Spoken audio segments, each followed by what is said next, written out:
Swedish defense firm Saab wants Canada to buy and build its fighter jets. The firm is pitching a partnership with Bombardier and promising to create up to 10,000 jobs along with it. The company that makes the Gripen has told CTV News that 10,000 manufacturing and research jobs could land in Canada if Ottawa adds the Swedish fighter jet to its military fleet. In Canada, to do their own upgrades, to build parts of it, to do final assembly and tests, as Saab, we are prepared to do that technology transfer to Canada and support that build-up. In March 2025, a single announcement from Ottawa rippled far beyond Canada's borders. The country's defense minister revealed that Canada was taking a hard second look at its deal to buy 88 F-35 fighter jets from Lockheed Martin, a move few people saw coming. The contract that once carried a $19 billion price tag has already swelled past $27.7 billion, with long-term costs projected to climb as high as $33 billion. That number alone raised eyebrows, but the real surprise sat elsewhere. Canada was openly weighing a return to Sweden's Gripen E, the same aircraft that lost to the F-35 during the 2021 competition. No NATO country had ever gone this far after signing on to America's flagship fighter program. This decision signals more than budget anxiety or procurement drama. It hints at a deeper shift in how a middle power navigates pressure, loyalty, and independence in a tense global landscape. Why is Canada willing to reopen a deal this big, this late, and this publicly? And what happens if it actually walks away? Canada's path to the F-35 has never followed a straight line, and the story stretches back nearly 20 years. In 2010, Ottawa made a bold and controversial decision by announcing plans to buy 65 F-35 fighter jets without running a competitive tender. That move immediately triggered political backlash and public concern, driven by fears over cost transparency, long-term obligations, and whether the aircraft truly fit Canada's defense needs. Critics argued that the government had locked itself into a program before fully understanding the financial and strategic consequences, while supporters insisted the F-35 represented the future of air combat and guaranteed interoperability with allies. The pressure became intense enough that by 2014, the entire plan was put back under review, reopening questions that many believed had already been settled. Nearly a decade later, after years of studies, debates, and delays, Canada returned to the table with a full and open competition. In 2023, the government formally selected the F-35A Lightning II once again, this time committing to 88 aircraft. The deal was framed as the most significant defense procurement in Canadian history, both in scale and cost. Under the agreement, the first 16 jets were scheduled for delivery in early 2026, with the remainder arriving in phases through 2032. These aircraft were meant to replace the CF-18 Hornets, a fleet that had served Canada for more than 40 years and was increasingly expensive to maintain. At the time of signing, officials described the decision as settled and final, the result of exhaustive analysis and careful comparison. That sense of certainty did not last long. As 2025 approached, the political and economic environment around the program began to change rapidly. Trade relations between Canada and the United States grew tense under President Donald Trump, who openly threatened sweeping tariffs on Canadian exports. At one point, Trump proposed a 25% tariff on most Canadian goods, a move that sent shockwaves through Canadian industries already under pressure. His public remarks went further, suggesting that Canada should consider becoming the 51st U.S. state, comments that sparked outrage across the country and hardened public attitudes toward economic and political dependence on Washington. Defense policy, once treated as a separate and technical issue, suddenly became entangled with questions of sovereignty and national dignity. The turning point arrived in June 2025, when Auditor General Karen Hogan released a detailed report that fundamentally altered the public understanding of the F-35 program. According to her findings, the widely cited price tag of 19 billion Canadian dollars did not reflect the true cost of the project. When infrastructure upgrades, advanced weapon systems, and initial operating expenses were included, the figure rose to $27.7 billion. Over the full life cycle of the program, Hogan warned, costs could reach as high as $33 billion. That represented nearly a 75% increase over the original estimate presented to Parliament. The numbers landed with force, not only because of their size, but because they confirmed long-standing fears that the program's real cost had been understated from the beginning. With those figures now public, Ottawa found itself under renewed pressure to explain whether the F-35 remained the best option available. The question no longer centered solely on performance, but on value, control, and long-term consequences. It was at this moment that an old competitor quietly re-entered the conversation. Saab, the Swedish aerospace firm behind the Gripen E, had lost the 2021 competition, yet it never fully disengaged from Canada. Behind the scenes, the company maintained relationships with Canadian officials and defense planners, positioning itself as an alternative should doubts about the F-35 resurface.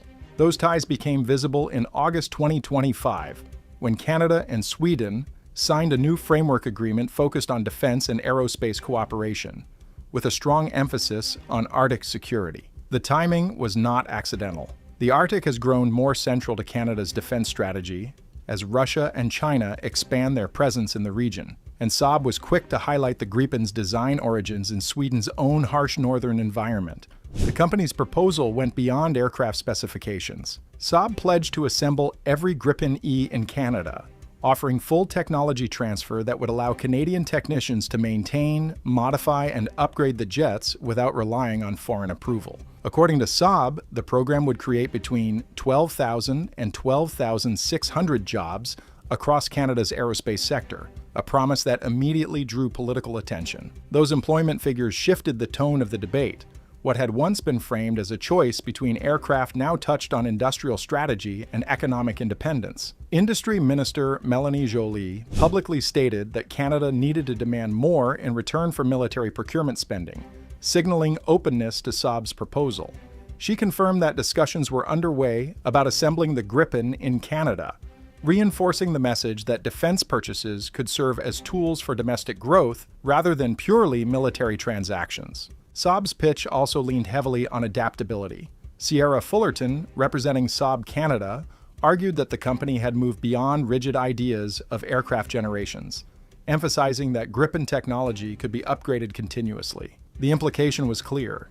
In an era of rapid technological change, flexibility mattered as much as stealth or raw performance. That argument resonated with those uneasy about long-term dependence on a single foreign system. From this environment emerged a compromise idea that began circulating in policy circles. Canada could accept delivery of the first 16 F-35s already paid for, then fill the rest of the fleet with Canadian-built Gripens. On paper, the concept appeared to balance alliance commitments with industrial autonomy. In practice, it raised difficult questions that refused to stay buried. In December 2025, Radio Canada published leaked evaluation documents from the 2021 Future Fighter Capability Project, offering a rare glimpse into how decisively the F-35 had outperformed its competitors. The numbers were stark. Out of a possible 60 points, the F-35 scored 57.1, while the Gripen E scored 19.8. On mission effectiveness, the F-35 achieved a rating of 97%, compared with 22% for the Gripen. In terms of long-term upgrade potential across the aircraft's life cycle, the F-35 received a perfect score of 100%, while the Gripen reached only 28%. These were not marginal differences. They represented a fundamental gap in capability as assessed by Canada's own evaluators. Senior figures within the Royal Canadian Air Force responded publicly. Retired Lieutenant General Yvan Blondin emphasized that any aircraft chosen would carry Canadian pilots into combat, particularly in an Arctic environment facing advanced threats from Russia and China. Survival, he argued, depended on overwhelming technological superiority. Major General Chris McKenna echoed that view, stating bluntly that Canada required absolute overmatch, not compromise. He warned that a force built around 16 F-35s, supplemented by an undefined number of Gripens, would fail to deliver the deterrent power provided by a full fleet of 88 stealth fighters. That reality prompted warnings from industry leaders. Bombardier CEO Eric Martel cautioned that withdrawing from the F-35 could trigger consequences for Canadian firms holding contracts with the U.S. government.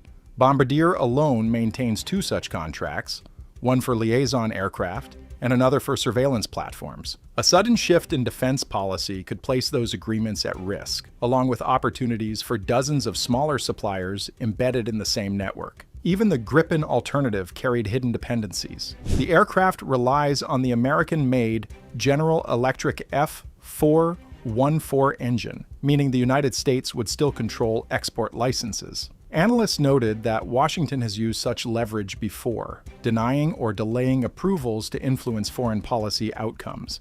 In that sense, switching aircraft would not automatically remove American influence. Public debate also swirled around fears of a so-called kill switch in the F-35.